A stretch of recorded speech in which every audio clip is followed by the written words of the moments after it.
Let's do this. The Cult of Hockey podcast by the faithful and for the faithful. I'm David Staples of the Edmonton Journal, and I'm here tonight with Bruce McCurdy. Sigh.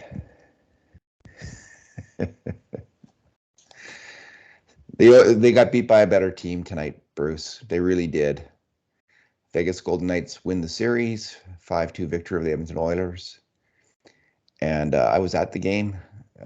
My friend Gord Wasick took me. Thanks, Gord. It was exciting to be there. But man, you were on TV, real close up. I heard about you that. and one other person, which may well have been Gord or might have been No, the it person wasn't Gord. sitting on the other side of you. Yeah. With about 7 minutes to go in the third period. So it was a very lifeless crowd tonight, Bruce. There wasn't a lot to cheer about. And I'll tell you what, the Oilers did not, like, one of the things that gets the crowd going is some physical play. Mm-hmm. And there wasn't much. The Oilers started to get it going a little bit when they got down by a goal in the second period. But other than the start of the game where they showed some life, and then they start coming on when they're down, of course. But man, in that period, in that little middle period between then Vegas just took over that game. At least in the second period. I guess the first period there's some chances to the Oilers. Maybe they would have, if they could have scored it, they might have got lucky and got a goal. They came close a few times. But anyway, I'm rambling. We're going to do our 2 good things, 2 bad things, and 2 numbers podcast. Bruce, what's your good thing? Yeah, I'm going to go with the 2-1 goal scored by Edmonton at the 2:43 mark of the game when they scored their last goal of the season.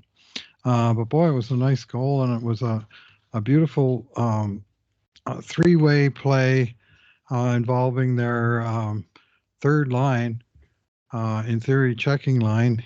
In practice, they seem to play against bottom lines and dominate possession and not very often score, but they scored here, and it was a terrific play all around from Warren Foegele, who started and finished the play. He started it with a dump in from center ice, took a hit right after, which should have slowed him up on his subsequent arrival in the zone.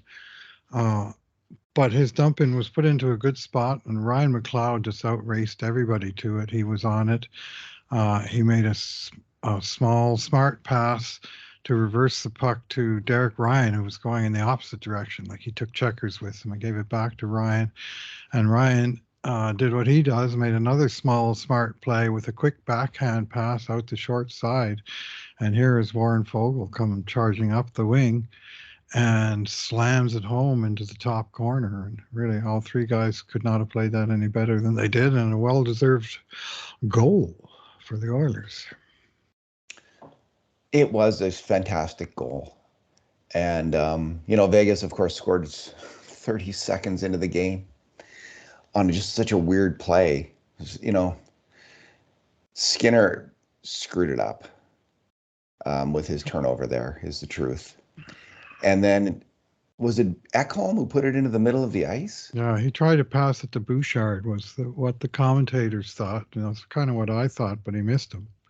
He sure put it did. Right on the tape of the goal scorer, Riley Smith, unassisted at 24 seconds of the first period. The crowd was roaring, "Let's go Oilers," 1 second, and the next second you could hear a pin drop in that place, other than the Vegas players celebrating the goal. And for much of the rest of the night in the building, Bruce, like, it was just hard to get the crowd going.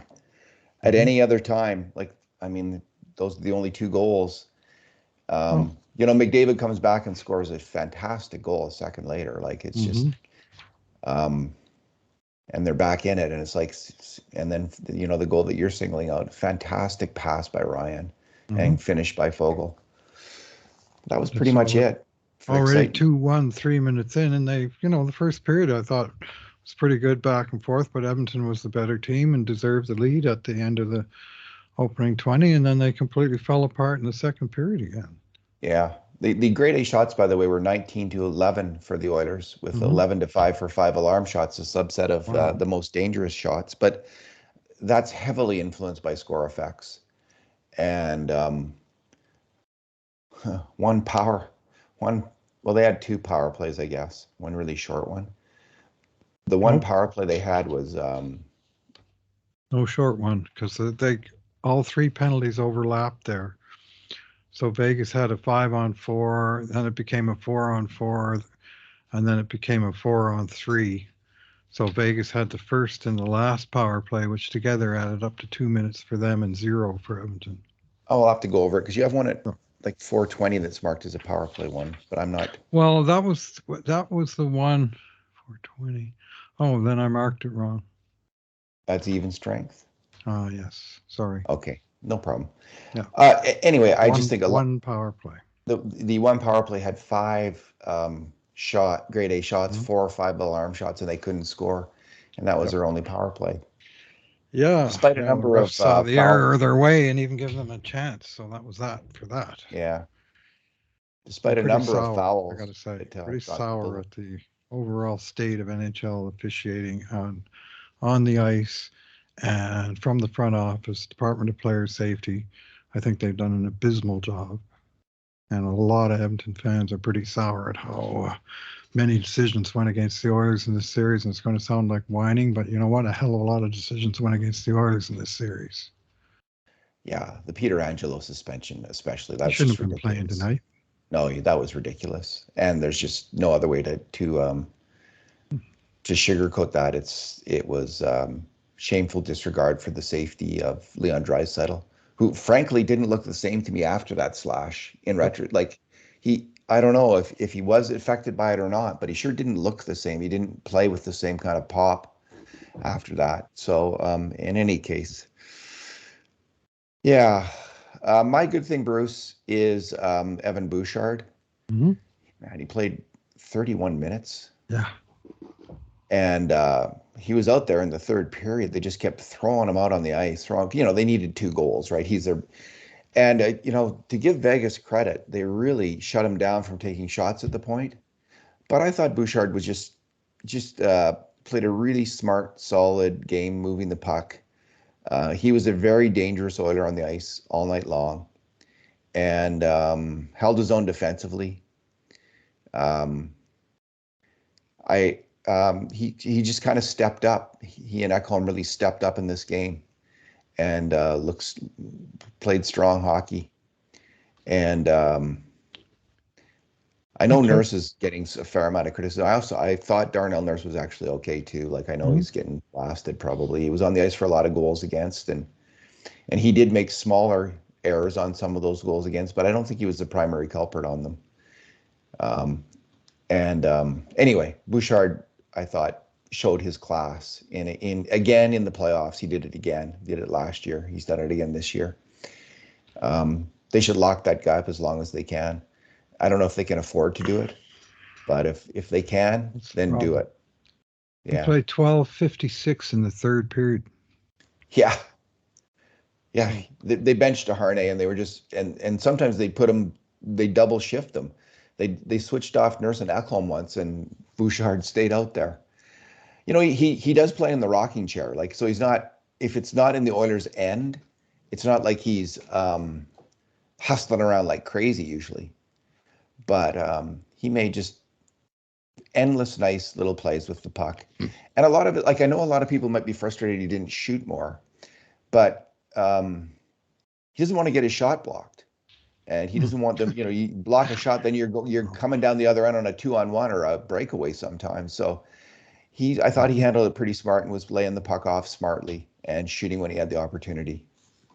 well, he had 12 shot attempts to surely lead both teams, and he had 8 of them blocked. There you Eight, go. 8 of them blocked. Yeah, that Three, was three were on net. A couple that were tipped on their way on net. That he shot them to be tipped. So he was certainly trying to get shots through. But Vegas, this is the untold story of the statistics, is how much Vegas. I mean, they blocked 28 shots to 14 tonight, there you go. and they were constantly, collapsing to the net front and saying, try and get a shot through all 6 of us. And unlike uh, good old Nicholas Haig, who basically scored a goal by shooting it through, well, 4 Oilers on one shooting lane last game. But that didn't happen for the Oilers just weren't getting shots through. Or when they were, the Vegas goalie was making the save. That's the concept. That was a tough loss, that game 5 loss, Bruce. Like, Yeah. it was a weird loss and a very Mm-hmm. tough loss. Yeah. And this was, I think, more dominant performance from Vegas. That game, though. Yeah. Anyway, that's what happens. It's the playoffs. So that's my good thing. What's your bad thing, Bruce? Yeah, well, it's got to come down to the net mining, David, and frankly, the decision making behind it. So I'm going to lay off a good portion of my bad thing on head coach Jay Woodcroft. I'm a big fan of Woodcroft, and I think he's sort of a good next generation coach. But for the life of me, I can't explain why he started Stuart Skinner in 12 out of 12 playoff games this year. Uh, and this in a playoff season where Skinner ended up with a save percentage of 875, and Jack Campbell in 4 relief appearances was 961. He gave up 2 goals in like almost 120 minutes of action. And yet it was like Skinner had earned the job in the regular season, and therefore he's the number one. And to me, Skinner may have earned the job in the regular season, but he did not earn the continued job in the playoffs because he did not play well enough. He got pulled in 3 out of the last 4 games. Once he got pulled in game 5, to me, and Campbell came in and played well again. At this point, I'm going, well, you got the 5 million guy that you brought in for games like this. Maybe it's time you could see because the rookie is clearly having a lot of trouble out here. And he went right back to him, and then once again was forced to pull him after the second period. Well, that happened 3 times in this series, and all 3 times Vegas had 4 goals by the time Campbell came in to mop up.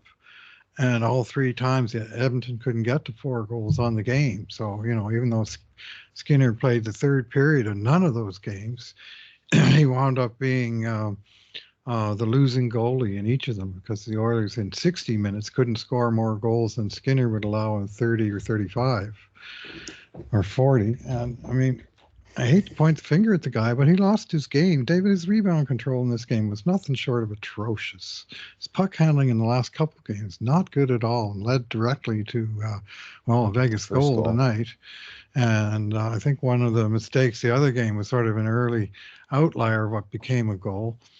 And it just, he lost his game, and whether you can say the pressure got to him or, the particular teams he was playing got to him, I don't know what to say. All I can say is that he was the difference in goaltending in this series against the 2 Vegas guys who were their number 2 and number 3 goalies on Vegas. It's not like they got goalied by Connor Hellebuck like they did in 2021. I mean, they got goalied by Aiden Hill, who was a backup on Arizona before he was a backup in, sort of a extra depth goalie in Vegas, and here he is coming in on the playoffs because all of the other guys are hurt, including Robin Lehner, and the Oilers could not take advantage.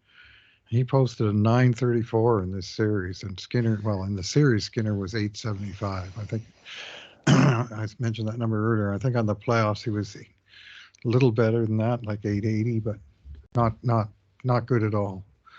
And yeah, I agreed with Woodcroft's decision to start him. And I think it has more to do with Campbell.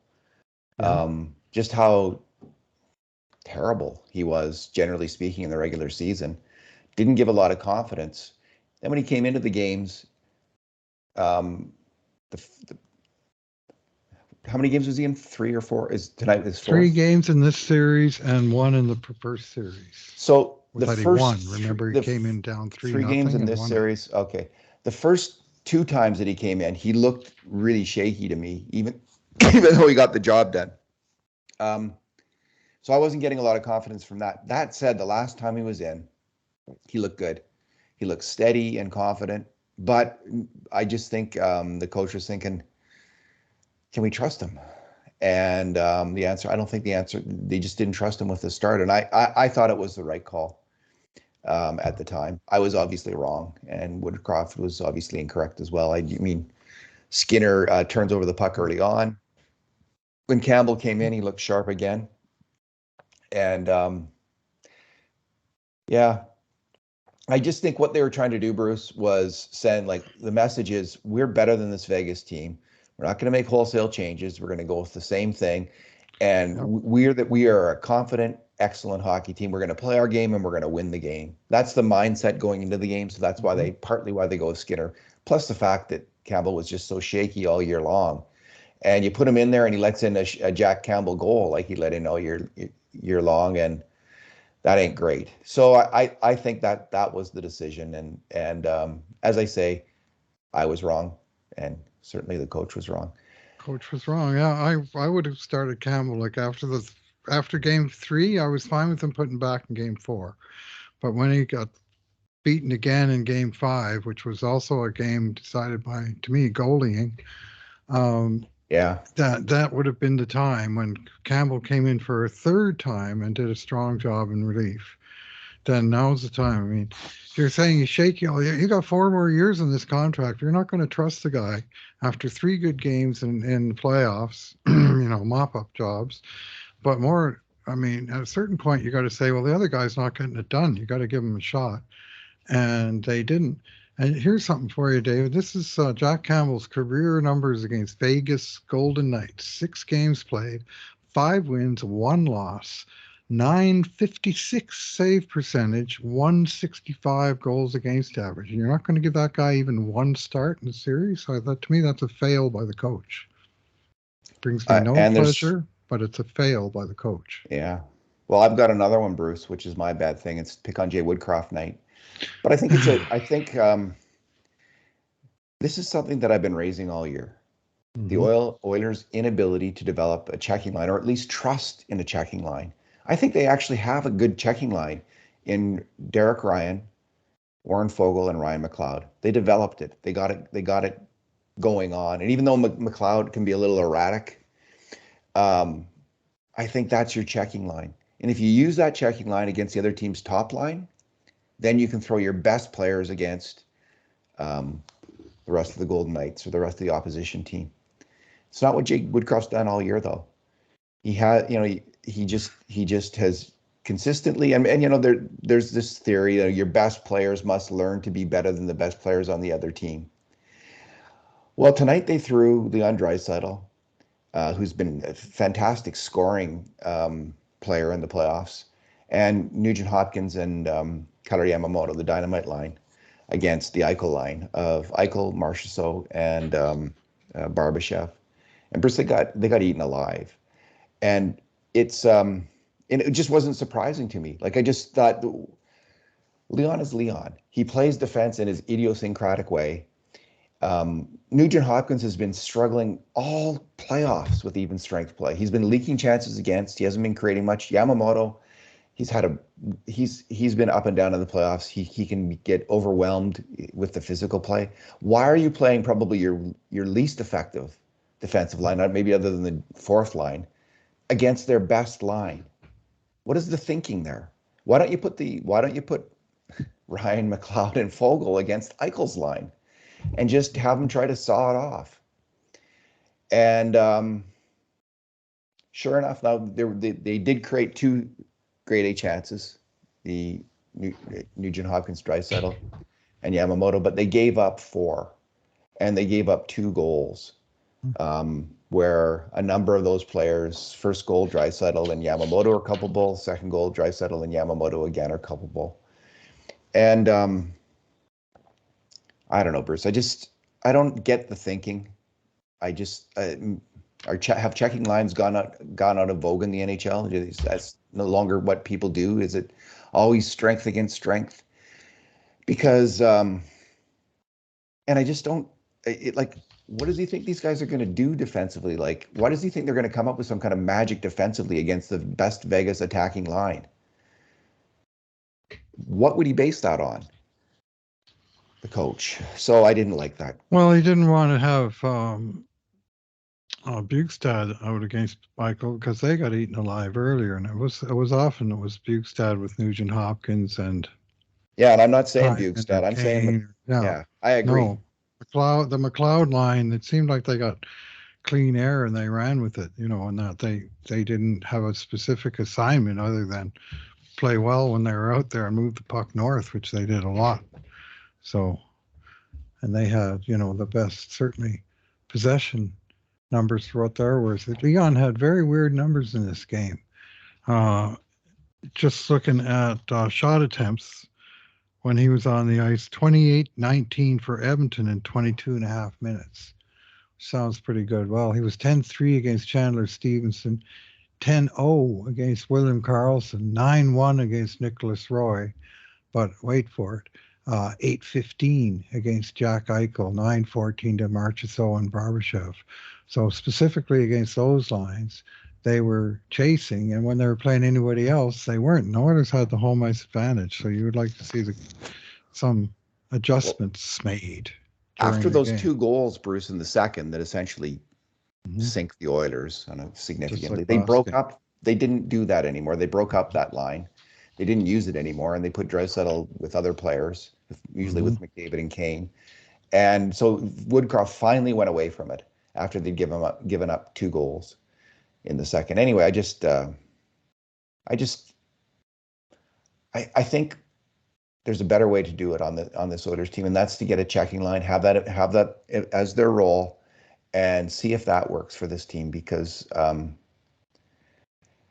didn't work out tonight, and I don't know if it's going to work out in the future with this strategy. It is the strategy. I mean, clearly they want power against power. Yeah. And they expect to be able to win that battle, and maybe they're winning it on, the statistical front. Like they had the majority of the shots and all of the other things. I'm going to talk about that in a minute, but it's they're not getting the finish and they're not getting the saves. So you could say maybe Vegas had a few better chances than Edmonton did. Well, I can think of ones where a bad rebound popped straight up in the air and came down and landed in the goal crease, and the guy standing on the edge of the crease had to tap it in from literally an inch outside the goal line. Yeah, that was Skinner. At the same time, Draisaitl and Nurse were both with Marchessault on that play, and then suddenly they weren't with him anymore. He was all alone. Exactly, he's all alone in front of the net, tapping it in the net. Well, where? Now he cross-checked, Marchessault cross-checked Nurse, so that it was a tough play for Nurse, because he gets cross-check in the back, it pushes him forward, it hits Skinner on the shoulder, but Leon kind of skated on by. And on the first goal against, it's an outside shot. CC and Yamamoto, somehow let this outside shot on net, and goes off. There's a very clever play through Nurse's legs, but Marchessault scores because Leon is 5 feet away from him. There's no one covering him at all. And it was a tough defensive play, right? Vegas is moving. They are smart. Nuge was with Marchessault up high, and then there had to be a switch where Draisaitl had to pick him up, and he just didn't do that. And that's why the guy's wide open. This is not an easy, this is a very clever attacking team in the offensive zone. They're big, fast, skilled, difficult. And I just think you need defensive aces, people who are totally committed to defense in order to stop that line tonight. And I think they might have had that line, but they didn't utilize that line to try to shut down the Eichel line. So I belabored my point. Bruce, what is your number? Yeah, I'm going to do similar to what I did last game, and that's but this is an even more extreme example. Remember, I was reading off all the shot shares and stuff, and it was all 53% all the way across. 53% Edmonton. They wound up with 43% of the goals. Well, tonight, 65% of the shot attempts, 65% of the unblocked shot attempts, 65% of the shots on goal. And they had 62% of scoring chances, 68% of high danger chances, 65% of expected goals. This is all natural stat trick. But our own measure of 19 to 11, that would be 63%. And 11 to 5 is what, 69%, pushing 70%, somewhere right in there. Like consistently in the middle 60s. They, by all the statistical measures that we have of that sort, Edmonton dominated the game, and yet 28% of the bloody goals. 2, 4, 5 a game. So call it 33% if you want to give up the empty net goals. But the Oilers controlled the puck for much of this game. They brought it hard. Some of it was driven by score effects, but much of it wasn't, because Edmonton led this game, well into the second period. So it's not like they were trailing from the first minute and they were behind the whole rest of the way. They caught up and went ahead, and they stayed ahead for a while. And then, so if you were just to say, show me all these numbers and don't tell me the score, and I'd say that team's going to win that game 80% of the time, not just 65%, because a 2-1 domination, you have to have a real outliers in the goaltending numbers at basically at both ends of the sheet, which is what we got. They needed, like in the third period, Bruce, there was two fantastic chances right in a row. Yeah. Was it? Yeah, it was McDavid set up Kane, and Kane just needed to score on that play. He needed to drain that, and he didn't. And then Nugent Hopkins, who I've been criticizing, but he did make just a fantastic pass to Ekholm in the slot. And Ekholm, he's not the goal scorer that Kane is, but he came close to scoring.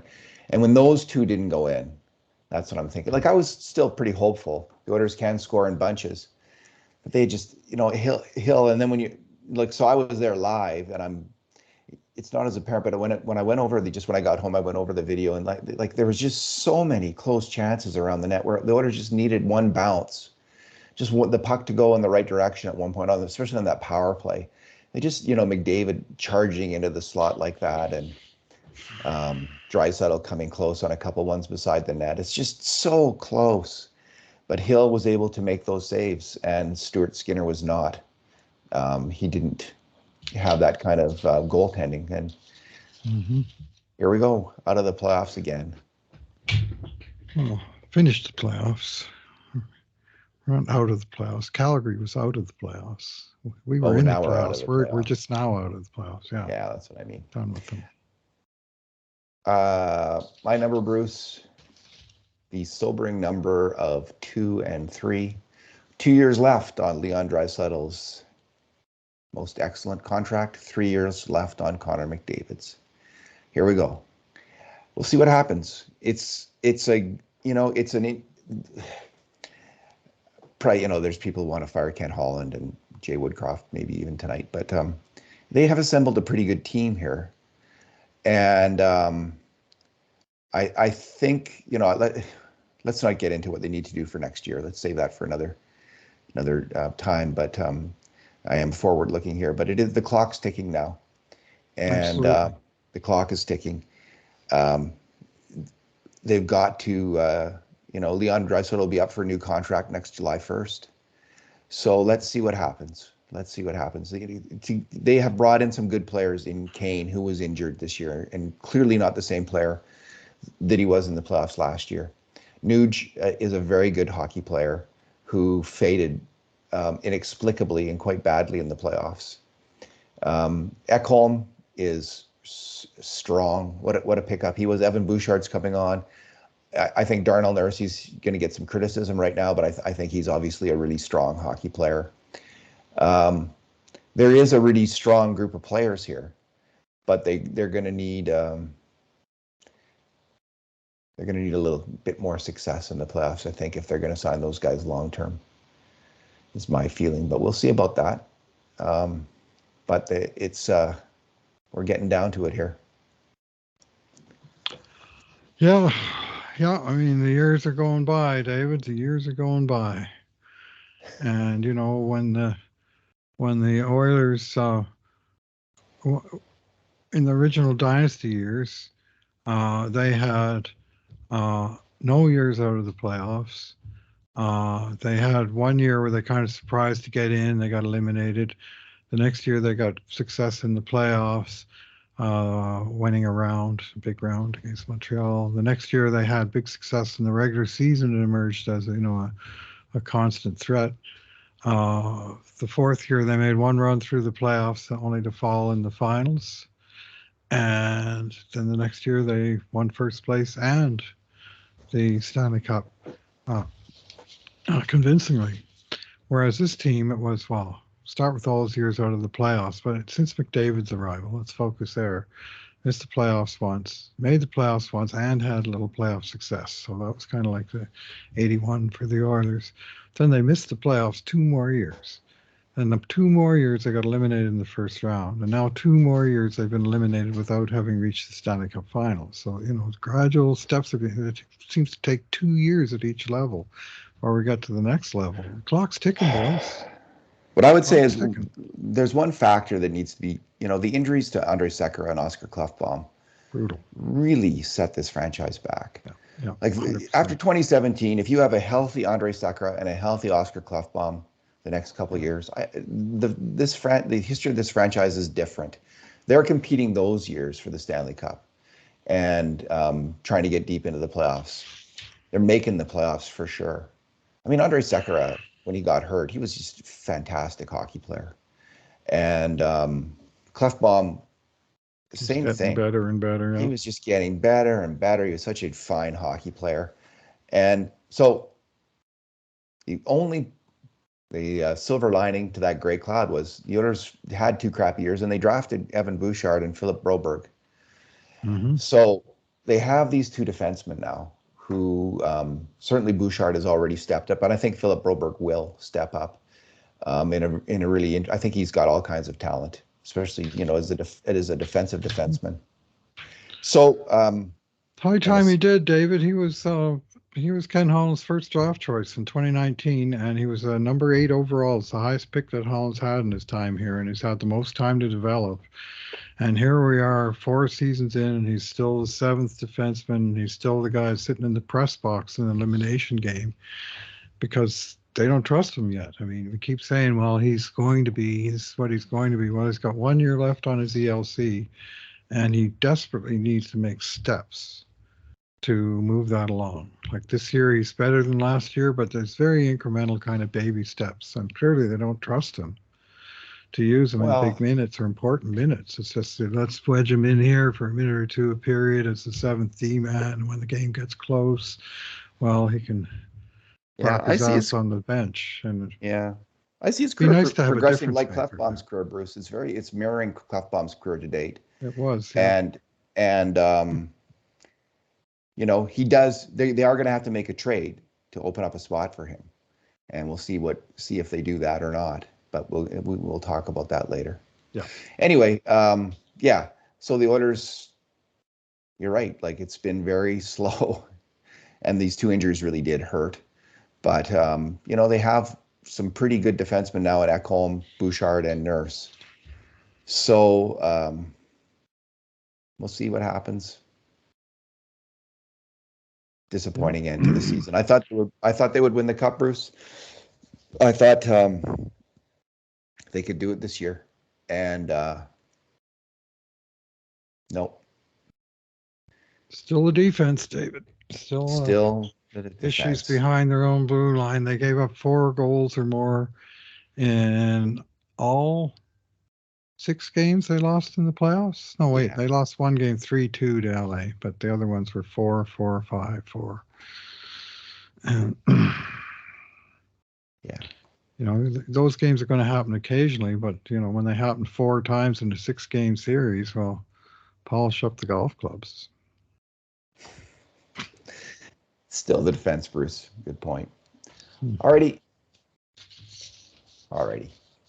It's team defense. It was forwards, defense, and goalies. All of them. Coaching. All of them. Yeah, I mean, I just spent a whole podcast talking about a forward line. I mean, it's mainly I'm putting it on the coach. I just think he was asking too much of them. Coach shouldn't ask that of that line. You should just go out there and score, boys. Like, cover your own end. But You know, you're not going to be asked to cover Jack Eichel. Okay, I'll shut up. Um, anyway, Bruce, I just wanted to say this. There is a tendency right now, like to charge around the battlefield and shoot the wounded, and savage players, savage the coaches, savage the GM, and I just think we should, let's try to just criticize performances, decisions that went wrong, players that didn't perform, their play, pick on their play, but keep it under wraps. This team was a hell of a hockey team, and the historic power play.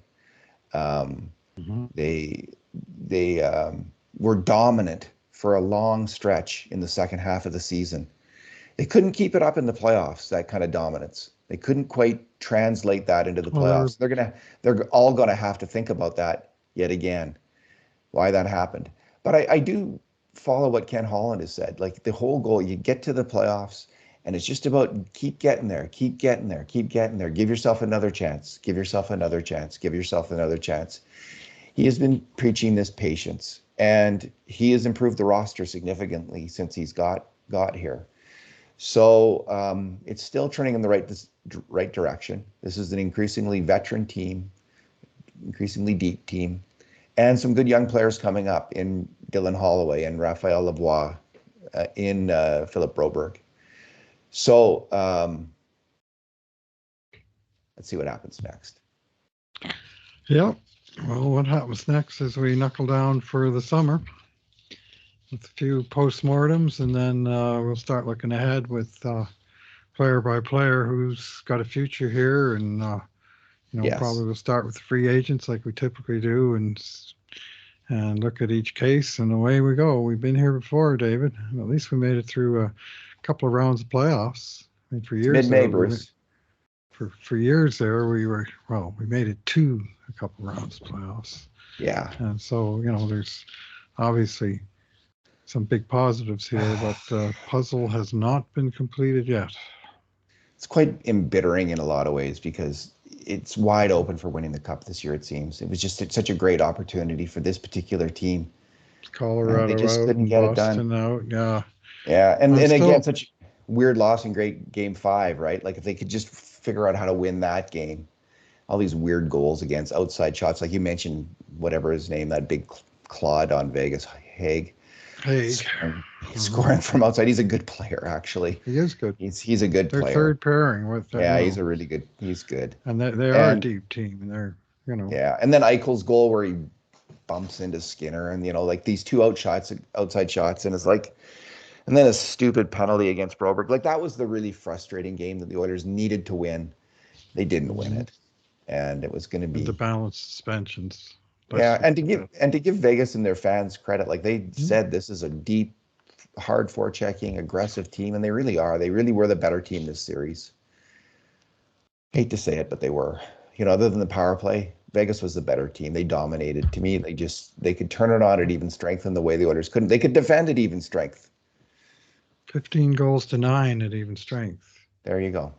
And this despite, Edmonton controlling play again. I mean, you can go there, but it doesn't mean anything in the end if you don't control the big score clock. All the little ones don't really mean a whole hell of a lot. Indeed. All right, you got the game grades? I got the game grades, and I'm going to try and take your advice not to unload on the individual players. If this was a middle of the season game, there'd be some gnashing of teeth going on, but there's no point. I mean, they played their hardest. They gave what they had, but it just didn't work out. Yeah, keep it clinical. We did unload it. I did. Certainly. I unloaded on Woodcroft tonight. But, we've gone over without saying much but complimentary things about Jay Woodcroft. So I just think this is maybe a moment for him to think about his strategy and see where it goes from there. Bruce, thanks for talking tonight. All right. Thanks for listening, everyone. And in the meantime, and in between times, this has been another edition of the Cult of Hockey podcast.